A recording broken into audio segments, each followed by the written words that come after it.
What do you really need to know about Congo? It's the greatest single example in history of how predatory elites rip off millions of people and get away with it. Congo is one of the most mineral-rich countries in the world. It's got gold, diamonds, copper, uranium, cobalt and coltan, which you use every day. It's in mobile phones, laptops, even jet engines. There's estimated to be more than $24 trillion worth of mineral wealth under Congo's soil. So why are its people some of the poorest in the world? It starts with the story of a great crime. Back in 1885, a king in search of an empire created a state the size of Western Europe.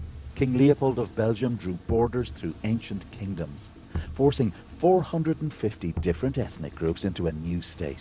Leopold's plunder of the natural resources caused as many as 10 million deaths. It sparked the world's first human rights campaign, which forced the king to hand over the country to the Belgian state. But Congo remained a place where the white man dominated and exploited.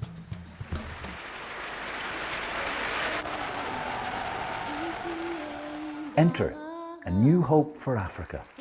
Nous avons connu les ironies, les insultes, les coups que nous devions subir matin. The independence leader, Patrice Lumumba, inspired millions across the continent, but the West saw Lumumba as an enemy. The Belgians supported a rebellion against the new government in the mineral-rich east of the country. And when Lumumba appealed to the Soviet Union for help, the Belgians conspired with the CIA to murder him.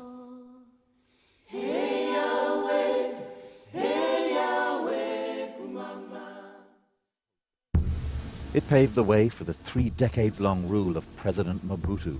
They didn't come any greedier in Africa. It's estimated he stole around half of the $12 billion his country received in aid. The West helped to keep him in power. A people and a country finally breaking under the strain of 26 years of autocratic and brutal dictatorship. But Mobutu's era ended in the most unexpected of ways. Genocide in Rwanda, the country next door, saw millions flee into Congo.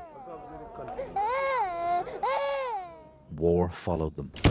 Rwanda and Uganda sponsored a rebellion that overthrew Mobutu and installed the Kabila family in power. In a decade of war, more than 5 million people are estimated to have died, as 9 African nations and numerous rebel groups fought each other for territory, for control of Congo's riches. Warlords dominated swathes of the country. The word used to describe you is warlord, not peacemaker, warlord.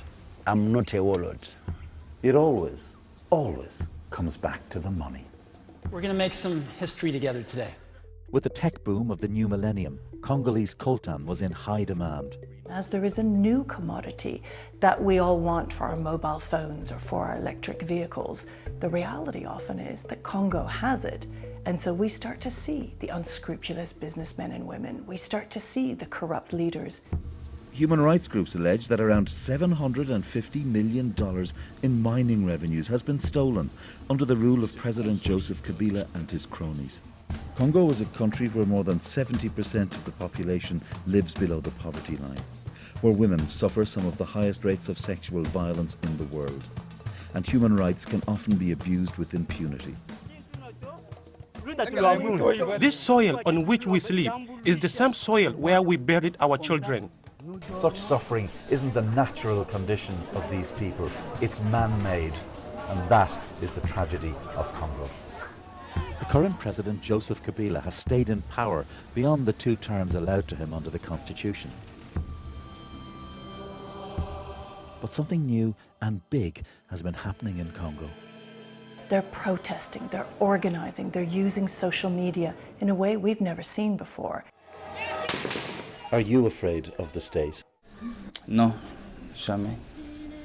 Elections are due at Christmas, but Joseph Kabila isn't giving up his influence. A protege has been nominated to run for president, and the political opposition is divided. Youthful idealism will face an uphill struggle against corruption and misrule.